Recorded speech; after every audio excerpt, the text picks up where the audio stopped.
प्रातःकालीन भ्रमण।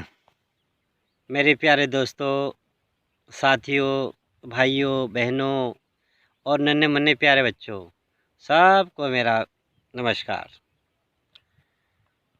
दोस्तों, कहा गया है पहला सुख काया, दूजा सुख माया, तीजा सुख पुत्र आज्ञाकारी। जहाँ पे ये तीनों चीज़ें हैं तो वो इंसान वो घर वो आंगन, वो परिवार समझो एक स्वर्ग की निशानी माना जाता है।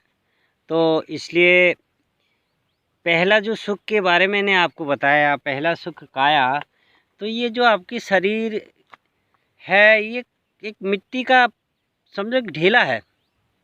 कब क्या हो जाए कोई ठीक नहीं है। ये भगवान ने अपने हाथ में रखा है ये सिस्टम को। और इसलिए अपने आप अपने मन की आत्मा को शुद्धि के लिए, अपने शरीर को तंदुरुस्त रखने के लिए, तो दोस्तों मैं तो कहता हूँ आप सभी को सुबह शाम भ्रमण के लिए निकलना चाहिए, वॉक के निकलना चाहिए। और यदि कहीं प्रकृति की अलौकिक छटाएं आपको मिलती हैं, वन्य जीवन मिलता है, उस वन्य जीवन में निहारते हुए उन पेड़ पौधों को और वहाँ शुद्ध हवा लें और इसी तरह से वहाँ एक्सरसाइज करें, योगा करें और खुश रहें, अपना मन को प्रसन्नचित्त रखें। और यदि आप खुश नज़र आएंगे, खुश मिजाज होंगे, तो आपका दिल दिमाग सब काम करेगा, आपका परिवार आपके साथ देगा, आपके भाई बंद आपके साथ देंगे। देखो मित्रों, बहुत सारे लोगों को मैं देखता हूँ अपनी लाइफ के अंदर, उनके 2, 4, 6 कोठियाँ तक भी होती हैं, बंगले होते हैं, यहाँ तक उनके बच्चे विदेशों में सेटल होते हैं, पैसा उनके पास इतना होता है अनगिनत, लेकिन शरीर से ख़त्म, शरीर उनका काम नहीं देता है। तो आज इस हॉस्पिटल में, कल उस हॉस्पिटल में। तो दोस्तों ये लाइफ जीने से कोई फ़ायदा नहीं है। इसलिए मैं आपसे एक निवेदन करता हूँ, पहला सुख काया, सुख के काया के ऊपर भी जाएं, अपने शरीर को पर ध्यान दें, अपने बल बुद्धि विवेक को संतुलित और संयम में रखें। तो इसी के साथ दूजा सुख मैंने क्या बताया था, माया। माया का मतलब हर इंसान को धन संचय तो करना ही चाहिए, धन संचय होना चाहिए, पर इतना भी नहीं कि वही बात है कि खाने को मन हो रहा है गिलास संतरे का जूस, पता चला पी रहे हैं गन्ने का जूस।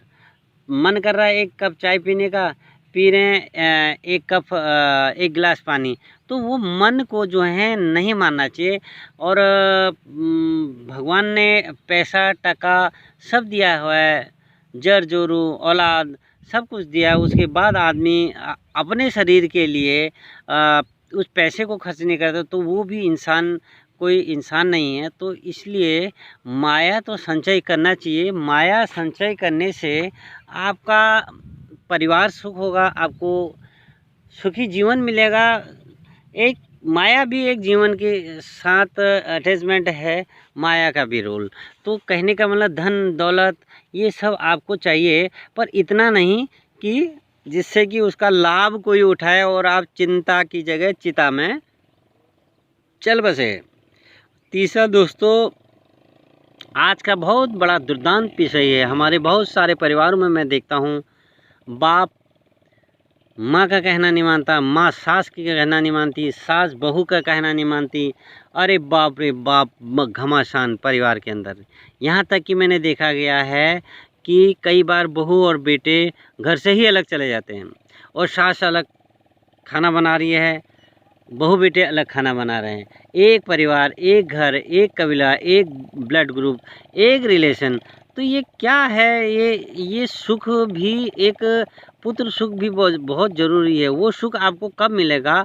जब आप ही अपने बच्चों को अच्छा गाइडेंस करेंगे, अच्छा उनको मार्गदर्शन करेंगे उस उम्र में, जिस उम्र में वो शिक्षाप्रद होते हैं।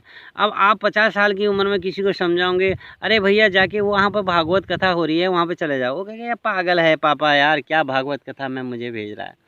लेकिन जिस उम्र में उसकी उम्र थी, जिस समय वो 18-20 साल का था, उस समय उसके अंदर भागवत कथा, रामलीला और अन्य पुराणों के बारे में, गीता के बारे में, महाभारत के बारे में, रामायण के बारे में, ये सारी जो मैं कहता हूँ कुरान के बारे में, बाइबल के बारे में जानकारी दी जाती है, तो वो उस एज के, उस उम्र में वो उसकी पकड़ करता है और उसके दिल दिमाग में पूरे लाइफ के अंदर वो काम आता है। हाँ, मैं हमारे ग्रंथ में ये लिखा है, हमारी ग्रंथ के अंदर ये अध्याय हैं, हमारे समाज ये कहता है, किस तरह हमको जीवन जीना है। तो दोस्तों कमी तो हमारी अपनी है।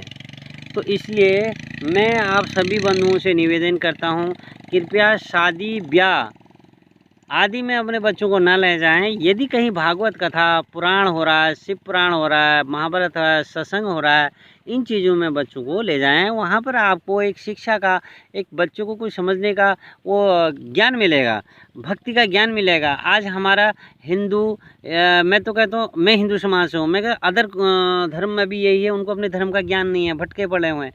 क्या है, खाली एक ढकोसले के पीछे लगे हुए हैं। हाँ जी, हम तो जी ये हैं, हम तो वो हैं, आडंबरों के पीछे।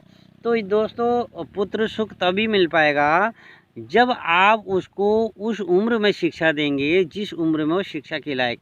यानी आपका बेटा 10 साल से लेके 20 साल की उम्र में यदि आपने उसको अच्छा ज्ञान नहीं दिया, अच्छे संस्कारों से अवगत नहीं किया है, तो आपको जीवन में पुत्र सुख कभी नहीं मिल सकता है, चाहे आप कितने भी करोड़पति हो या लखपति हो।